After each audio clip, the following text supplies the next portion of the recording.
Sedang viral soal menghangatnya kembali hubungan antara Joko Widodo dan PDI Perjuangan. Setelah sebelumnya minggu lalu Joko Widodo sempat mengatakan soal ya ia selama ini sudah diam saja tapi sabar juga ada batasnya. Projo juga seakan meradang begitu ya. Kemudian terbaru kemarin adalah Ketua DPP PDI Perjuangan Puan Maharani juga mengeluarkan statementnya begitu. Nah, untuk mendiskusikan hal ini, saudara, dinamika hubungan antara Jokowi dan PDIP jelang Kongres PDIP juga di tengah dinamika internal PDIP juga ketika Sekjen Hasto ini sudah menjalani sidang perdananya, kita akan diskusikan bersama dengan Direktur Eksekutif Trias Politika Strategis, Mas Agung Baskoro. Mas Agung, selamat pagi, Mas Agung. Pagi Mas Reno, pemirsa semua. Terima kasih Mas Agung sudah meluangkan waktu. Jadi kalau kita melihat timelinenya ya, Ya, ketika Deddy Sitorus konvers mengungkit peristiwa 14 Desember, direspons oleh Pak Jokowi, kemudian Projo juga merespon secara keras begitu ya. Kemudian ya, kemarin Puan menyatakan statementnya, kita membangun bangsa harus bahu-membahu dan seterusnya harus saling introspeksi. Apa yang Mas Agung baca di sini? iya, pasang surut hubungan antara PDIP dengan Pak Jokowi ini memang mengikuti realitas sosial politik kebangsaan kita. Cuman Hmm, yang menarik ada dua wajah PDIP yang sering muncul di permukaan ya, wajah yang ngegas ya, yang sering diwakili oleh DPP dan wajah ngerem yang sering diwakili oleh DPR. Nah, DPP ini bisa Ibu Ketum, Ibu Mega, kemudian Mas Sekjen Hasto dan teman-teman DPP lainnya. Kemudian kalau di DPR ini ada Mbak Puan bersama teman-teman lainnya di DPR yang kita lihat, kita tahu bersama-sama setiap kebijakan pemerintah, teman-teman PDIP selalu memainkan dua peran juga sebagai hmm, mitra kritis di DPP, kemudian sebagai mitra strategis di DPR. Nah, dua peran ini yang selalu mengemuka yang membuat memang akhirnya PDIP ya ingin mempertahankan posisi tawarnya di orbit strategis kekuasaan kita. Cuman hmm, memang dua posisi tawar ini bisa juga membuat efek ataupun ekses negatif di konstituen ataupun di publik karena membuat PDIP menjadi kurang jelas posisinya apakah di dalam atau di luar atau memang ya tadi ya di sebagai penyeimbang Mas Reno. Jadi saya hmm, melihat hal ini masih terus akan mengemuka sampai pada satu momen Ibu Ketum memutuskan bagaimana sikap PDIP sesungguhnya pada saat Kongres nanti digelar. Tapi di luar itu hmm, semua, saya melihat apa yang dilakukan oleh Mbak Puan ini memang bagian dari secara untuk meredam ya ke hmm, kehangatan ataupun situasi yang panas antara PDIP dengan Pak Jokowi. Karena bila keduanya terus berseteru ya PDIP dengan Pak Jokowi tidak ada yang diuntungkan sebenarnya. Bagi PDIP ini bisa menggerus citra positifnya eh, perlahan ya lambat laun semacam itu bagi Pak Jokowi juga ini bisa menggerus citra positifnya juga sama-sama hmm, istilahnya ya kalau perang itu yang kalah apa terbakar yang menang juga jadi abu kan seperti itu. Jadi maksud hmm, saya hmm. ya ini harus dicermati betul apakah pola hubungan semacam ini akan terus dipertahankan ya konfrontatif di DPP kemudian diplomatif di DPR semacam itu karena ya kita juga sebagai bangsa akan habis energi positifnya kalau dihadapkan pada konflik politik elit yang terus-menerus seperti itu Mas Reno. Tapi kalau mendengar respons dari Projo yang cukup keras begitu ya, Ya. ini menurut Anda hanya sebatas respons dari kalangan relawan saja atau memang ini sudah merupakan atau apa ya, ada arahan begitu dari Pak Jokowi? Ya, kalau saya lihat teman-teman relawan ya, apakah itu Projo, Joman dan seterusnya itu bergerak setelah melihat ekspresi kekesalan Pak Jokowi yang sangat menahan ya emosi semacam Hmm, itu karena bertubi-tubi ataupun berulang kali disudutkan atas beragam peristiwa politik ataupun hukum yang dialami oleh PDIP. Sehingga hmm, wajar kalau misalkan teman-teman relawan tadi memberikan respon keras ya, walaupun hmm. ini bisa juga ditindaklanjuti dengan arahan-arahan lain yang kita juga akan menanti seperti apa. Tapi dengan Mbak Puan memberikan statement ataupun pernyataan seperti kemarin, saya kira teman-teman Projo, Pak Jokowi dan elemen lain juga bisa merelaksasi ya otot-otot politiknya yang beradu secara intensif dalam beberapa waktu terakhir. Karena Mas Agung, Anda mencoba mengatakan ketika ada seakan ada dua kubu begitu ya. betul. antara DPR dan DPP. Ini berarti memang menunjukkan sikap PDIP secara khusus untuk menyikapi seorang Joko Widodo ini juga terbelah. Persis, persis. Ini mengafirmasi saja sikap mitra kritis dan mitra strategis tadi, Mas Reno. Karena ya, Hmm, wajah di DPP ini kan memang wajah, ya dalam tanda petik, wajah tegas dan terang partai terhadap hmm, beragam persoalan sebenarnya. Tapi tidak bisa dipungkiri juga ada wajah DPR yang memang juga bagian dari pemerintahan. Sehingga saat melihat PDIP hari ini ya kita melihat posisi mitra kritis dan mitra strategis tadi. Walaupun hmm. memang satu waktu publik akan menanti di mana PDIP yang dulu, yang memang secara terang dan tegas saat merespon sesuatu, mereka satu suara ya. Dan itu nanti kita akan lihat apakah di Kongres bisa seperti itu, atau memang ini hanya akan melanjutkan ya sikap PDIP di dua peran tadi ya, sebagai mitra kritis atau mitra strategis, atau gegara Pak Hasto ditahan oleh KPK misalkan, ya kita beroposisi satu wajah saja. Karena kalau terlalu banyak wajah atau peran yang kita mainkan justru akan merugikan kita secara elektoral mungkin ke depannya seperti itu. Kalau bacaan Mas Agung, ketegangan antara Jokowi dan PDIP ini akan berpengaruh seberapa besar di Kongres yang rencananya bulan depan ya akan digelar ya? Ya, jadi saya melihat memang masukan-masukan atas peristiwa hukum, politik, dan lainnya ini akan menjadi insentif yang relevan bagi Kongres untuk memutuskan bagaimana ke depan sikap PDIP. Tapi Hmm. saya agak apa ya, agak ragu kalau misalkan PDIP hanya memerankan satu peran saja, Mas, masuk ke dalam pemerintahan atau di luar.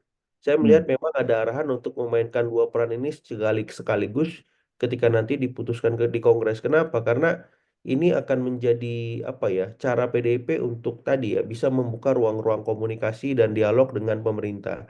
Kecuali memang kita sudah masuk tahun politik ya. Apakah di 2028, apakah nanti di 2029 atau 1-2 tahun sebelum pemilihan digelar, mungkin ada perubahan sikap dari PDIP karena sudah Hmm. dekat tahun politik dan mereka membutuhkan insentif elektoral. Tapi kalau situasinya seperti sekarang masih jauh, ya otomatis memang yang paling strategis ya dua peran itu yang akan diorkestrasi. Agar apa? Agar PDIP juga tidak kehilangan momentum politik. Yang kedua juga punya dalam tanda petik ya semacam perlindungan ya secara hukum, politik dan seterusnya supaya ya partai ini tidak diserang bertubi-tubi yang akhirnya bisa menggerogoti kekuatan kekuatan politik ataupun infrastruktur politik yang selama ini sudah dibangun oleh PDIP seperti itu. Tadi Mas Agung bilang ini tidak ada yang diuntungkan kalau Jokowi dan PDIP berseteru. PDIP dan Jokowi pun sama-sama akan tergerus citranya. Tadi Mas Agung Ya, mengatakan hal itu. Nah, saya mencoba mengutip yang disampaikan oleh pihak Projo begitu ya, mengatakan bahwa sekarang kalau PDIP terus mengganggu Jokowi, bukan tidak mungkin Jokowi juga akan melawan dan akan menghancurkan kembali PDIP dengan cara-caranya. Oke, kita kesampingkan tadi yang soal soal citra bisa tergerus dan seterusnya. ya. Seandainya perlawanan ini diambil, langkah melawan ini diambil oleh Pak Jokowi melalui instrumen yang ia miliki, misalkan lewat relawan, projo dan seterusnya, apa kira-kira kemungkinan-kemungkinan yang akan dilakukan oleh Pak Jokowi?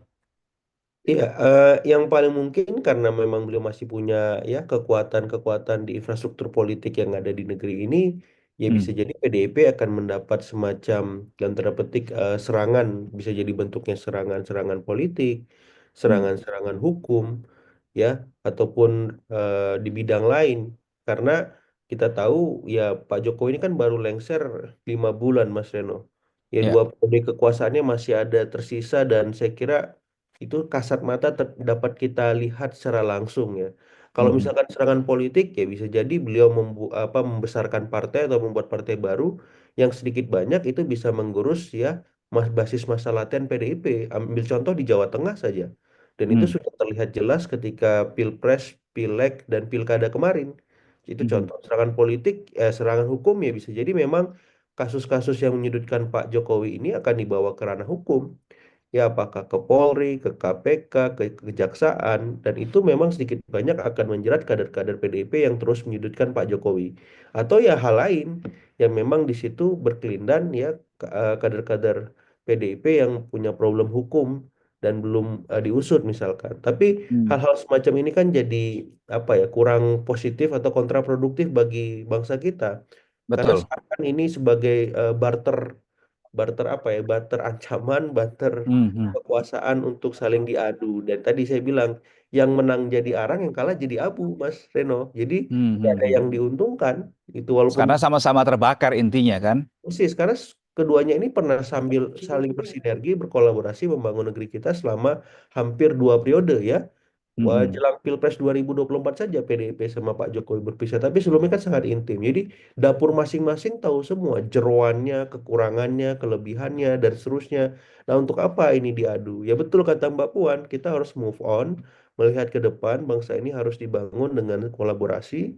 Tidak bisa satu dua orang saja, satu dua kepentingan semata, semacam itu. Dan saya kira saya mengapresiasi Mbak Puan untuk merelaksasi situasi politik yang sudah tegang, menormalisasi relasi antara PDIP dengan Pak Jokowi maupun pemerintahan. Karena ada ekosistem politik yang saya lihat sedang dibangun oleh Pak Prabowo juga untuk Hmm. membuat nasi goreng itu bisa dimasak, Mas. Politik nasi goreng ini Hmm. harus dieksekusi, apalagi ketika Kongres PDIP akan digelar, Pak Prabowo diundang, nggak enak kan?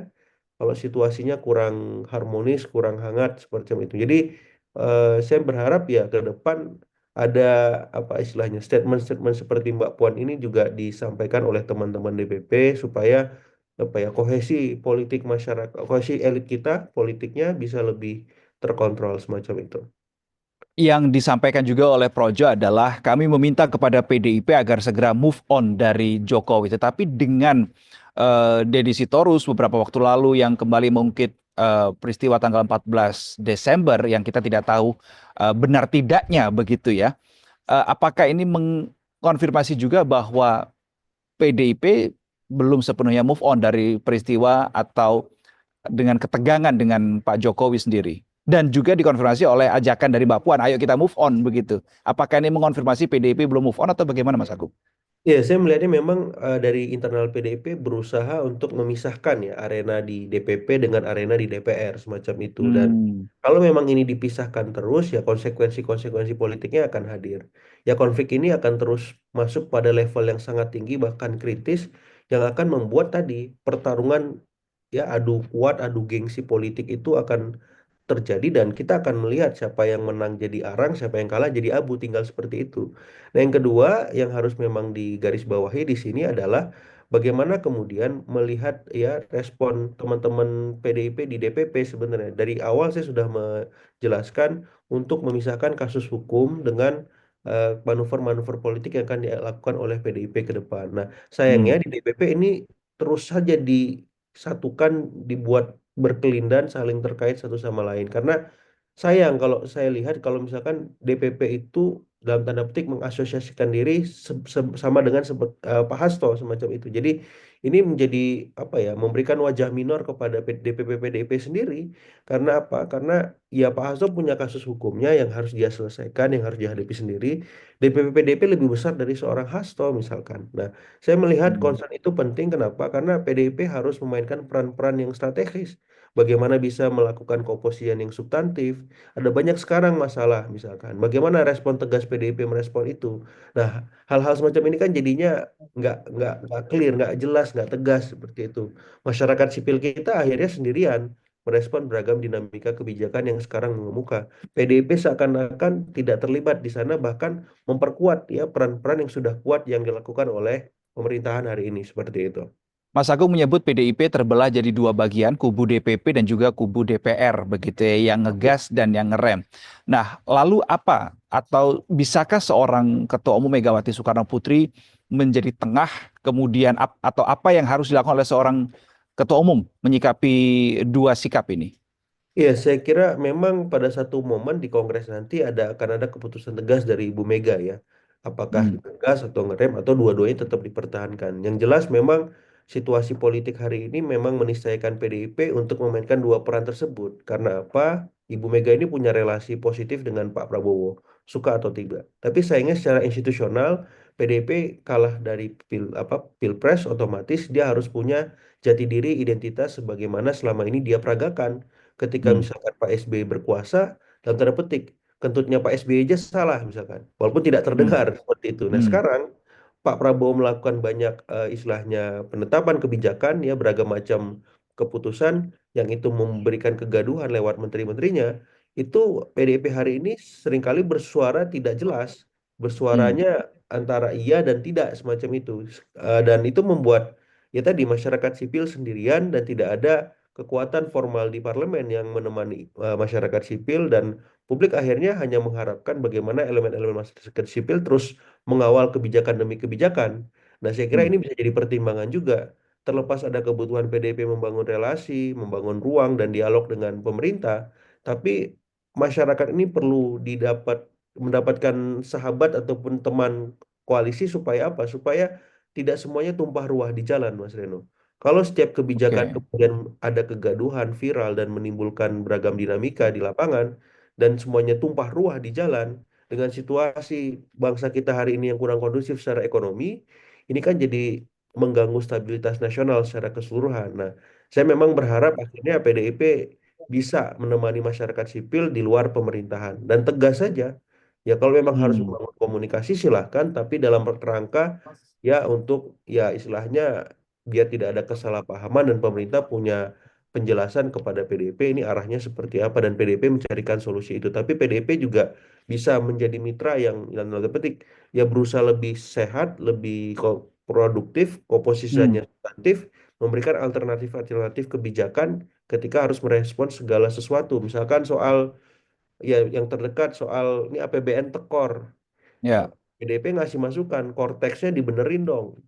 Kami punya sistem nih supaya korteks hmm, bagus. Nah itu kan publik melihatnya seger ya, sehat gitu. Kemudian CASN kemudian dipercepat. Ya PDP punya solusi biar APBN nggak tekor lagi. Coba ambil koruptor-koruptor itu hartanya segera A, B, C misalkan. Itu kan sehat Mas Reno komposisinya dan ya. publik akan melihat wah ini bagus ya relasinya dan membuat demokrasi kita semakin berkualitas seperti itu.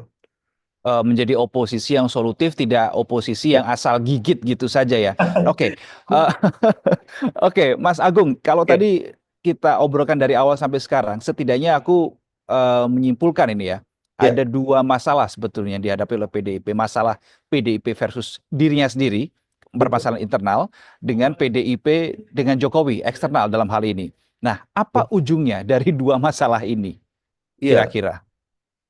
saya melihat ujung ini memang akan segera kelihatan saat Kongres digelar. Memang di Kongres ini ada banyak harapan mengemuka karena kita tahu ya ada arahan politik nasi goreng itu jadi dimasak enggak karena ini menentukan wajah PDIP. Yang kedua, struktur PDIP ke depan seperti apa pasca Mas Hasto ditahan oleh KPK. Apakah sekjennya ngegas atau ngerem? Karena ini berpengaruh juga dengan apa komunikasi dengan pemerintah ya, dengan elit Hmm, politik kita. Nah, yang ketiga memang ini kalau misalkan ada kasus hukum lagi, apakah wajah PDIP akan seperti ini? Ya, hmm, tegas semacam itu. Karena tidak menutup kemungkinan setelah Mas Hasto, ya dengan situasi sekarang akan mengemuka lagi mungkin kader-kader PDIP yang lain yang memang hmm. terjerat kasus-kasus hukum dan beberapa waktu terakhir sudah kelihatan nama-namanya semacam itu. Nah, bagaimana respon PDIP atas itu? Apakah akan membuat PDIP seperti sekarang ngegas gitu ya? Tidak ada ruang di sana untuk memisahkan ini. Karena kalau semacam itu polanya ya saya khawatir ya citra PDIP menjadi minor, kemudian anggapan publik juga kurang positif dan dalam tanda petik ya bisa membuat ya PDIP ini dalam tanda petik terpecah di internal karena memang masing-masing punya basis argumen yang jelas ketika mau Hmm. berkomunikasi dengan pemerintah ataupun dalam tanda petik tidak melakukan sama sekali komunikasi itu. Jadi kalau ditanya ujungnya seperti apa lagi dan lagi tergantung ibu ketum karena ketika ada Hmm. di faksi perbedaan pendapat pada satu momen ketika ibu ketum sudah memutuskan A, maka seluruh faksi-faksi tadi akan melebur dalam keputusan tersebut Ya, dan menjaga supaya apa? PDIP sebagai partai punya warna yang jelas. Cuman sampai eh, suasana atau situasi itu terjadi, maka sampai saat itulah dinamika faksi, perbedaan pendapat, dan beragam macam sikap atas respon untuk Pak Jokowi, untuk Pak Prabowo, untuk kebijakan-kebijakan yang mengemuka, itu akan terus ada dalam rentang mitra strategis dan mitra oposisi. Mitra kritis, Mas Reno, seperti itu.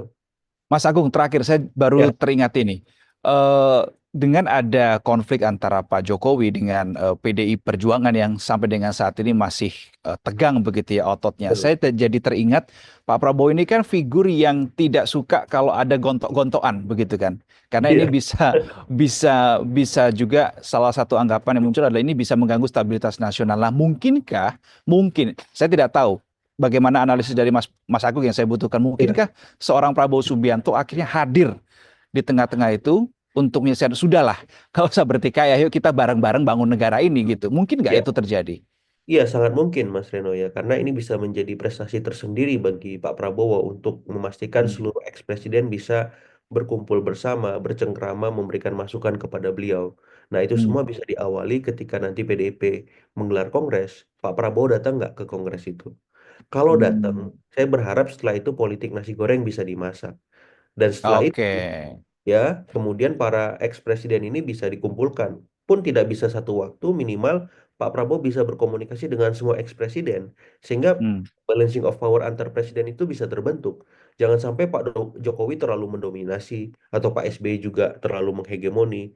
Ya, Bu Mega juga bisa membuat dominasi yang tidak perlu di Pak Prabowo. Tapi bagaimana ketiga eks-presiden tadi bisa berkomunikasi dengan Pak Prabowo, Prabowo bisa semakin objektif melihat setiap situasi kebangsaan yang Hmm. ada seperti itu.